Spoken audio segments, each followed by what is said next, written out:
اگر انسان چاہتا ہے کہ وہ اس چیزوں کو سمجھے، یہ چیزیں اس کو سمجھ میں آئیں، تھوڑا سا معاملہ بہتر ہو، تو اسے اپنی روح کی طرف توجہ دینی پڑے گی، اور روح اسی بدن کے ذریعے ہی سے آپ پہنچ سکتے ہیں۔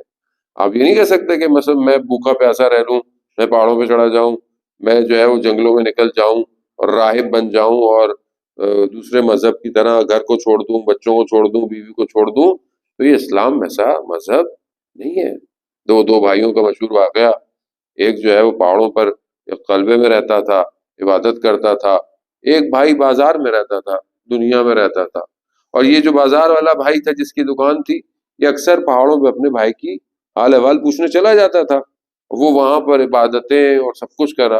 ایک دن اس کے دل میں خیال آیا کہ چلو میں نیچے جاتا ہوں، معاشرے میں، سوسائٹی میں اپنے بھائی کا حال احوال لوں، کیونکہ ہر وقت وہ میرا پوچھتا ہے۔ تو کہتے ہیں وہ نیچے آیا تو دیکھا کہ بھائی کی دکان تھی کسی چیز کی، تو وہاں پر کوئی خاتون آئی ہوئی کچھ خرید رہی تھی، تو اس کی نگاہ اس کے ہاتھ پر پڑ گئی اور وہیں آنکھیں رک گئیں۔ تو جو بھائی بازار میں جس کی دکان تھی، اس نے کہا کہ تم اتنے عرصے اوپر رہے مگر اپنی آنکھوں کو کنٹرول نہیں کر پا رہے، میں بازار میں رہتا ہوا اپنی آنکھوں پہ قابو رکھتا ہوں۔ اس کا مطلب کیا؟ اس کا مطلب ہے کہ معاشرے سے تعلق توڑ کر آپ اپنی روح کو پرواز نہیں دے سکتے۔ روح کو پرواز آپ تبھی دے سکتے ہیں کہ جب آپ معاشرے کے اندر ہوں۔ ایک آدمی کے گھر پہ ٹی وی نہیں ہے، اس کے پاس اسمارٹ فون ہی نہیں ہے، کچھ بھی نہیں ہے، اور کہے نہیں مولانا صاحب میں تو نہ انسٹاگرام دیکھتا ہوں، نہ میں ٹک ٹاک دیکھتا ہوں، کوئی تو ہے ہی نہیں تمہارے پاس، تو تم کیا دیکھتے ہو؟ جس کے پاس ہے وہ نہیں دیکھ رہا، وہ کمال کر رہا ہے۔ وہ جانتا ہے کہ آنکھوں کے ذریعے سے روح کو خوراک جاتی ہے، کیا میں آنکھوں سے غلط خوراک دے رہا ہوں یا صحیح خوراک دے رہا ہوں؟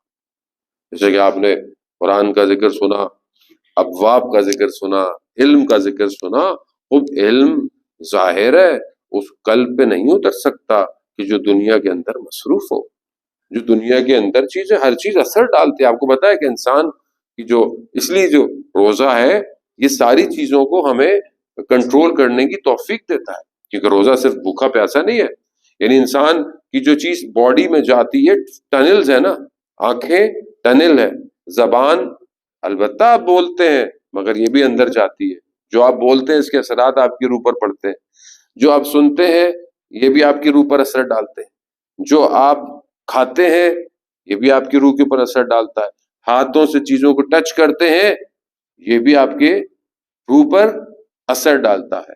اور بھائی جو چیز رہ گئی انسین، وہ ہیں آپ کی سوچیں۔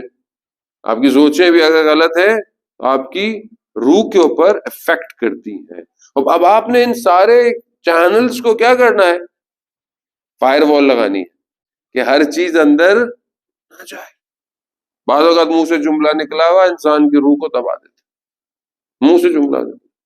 ایک کسی کا آپ نے تہمت لگا دی، کوئی سخت بات کہہ دی اور وہ جا کے اس کے دل میں لگ گئی، وہ آپ کچھ بھی کرتے رہے، یہ آپ کی روح کے اوپر بھی، آپ سمجھے نہیں مجھے کچھ نہیں ہوا، ایسا ہو ہی نہیں سکتا آپ کو کچھ نہ ہو۔ آپ کو شاید محسوس نہیں ہوتا، کیوں محسوس نہیں ہوتا؟ خود میں آپ کو نہیں کہہ رہا، خدا نخواستہ میں اپنی بات کر رہا ہوں۔ محسوس کیوں نہیں ہوتا مجھے اس لیے محسوس نہیں ہوتا کہ میں مریض ہوں۔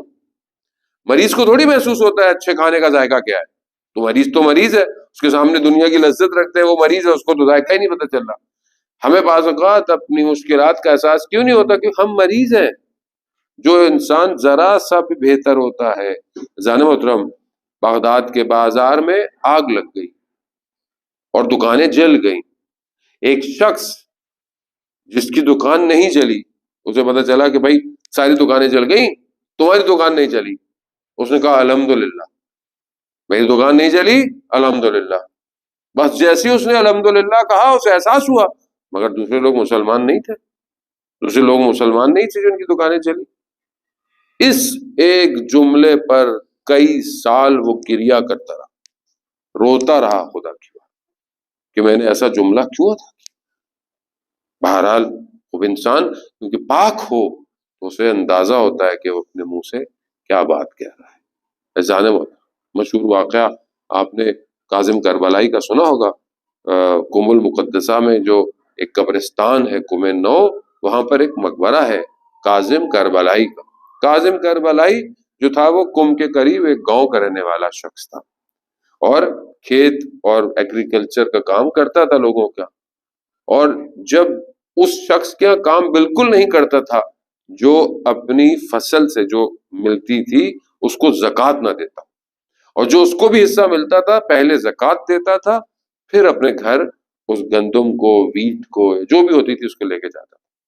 ایک دن وہیں پر اپنے گاؤں میں ایک امامزادے کا حرم وہاں پر بیٹھا ہوا، آنکھ لگ گئی تو اس نے دیکھا کہ دو گھوڑے سوار آئے اور انہوں نے اس کو کہا کہ کاظم قرآن کی تلاوت کرو. اب یہ پڑھا لکھا نہیں تھا، اس کو قرآن پڑھنا نہیں آتا تھا. اس نے کہا کہ مجھے علم نہیں ہے، میں قرآن نہیں پڑھ سکتا. کہا نہیں تم قرآن پڑھو. کہا مجھے نہیں آتا. تو انہوں نے اپنا ہاتھ اس کے سینے پر لگایا، کہا کہ آپ پڑھو. تو دیکھا کہ اس نے قرآن جو ہے وہ بائی ہارٹ یعنی حفظ پڑھنا شروع کر دیا. اس کی جب آنکھ کھلی تو اس نے دیکھا کہ اس کو قرآن یاد ہے. یہ وہاں اپنے مولانا کے پاس گیا گاؤں میں، انہوں نے دیکھا کہ اس کو جانتے تھے. اس نے بولا یہ تو اس کو تو قرآن یاد ہو گیا ہے.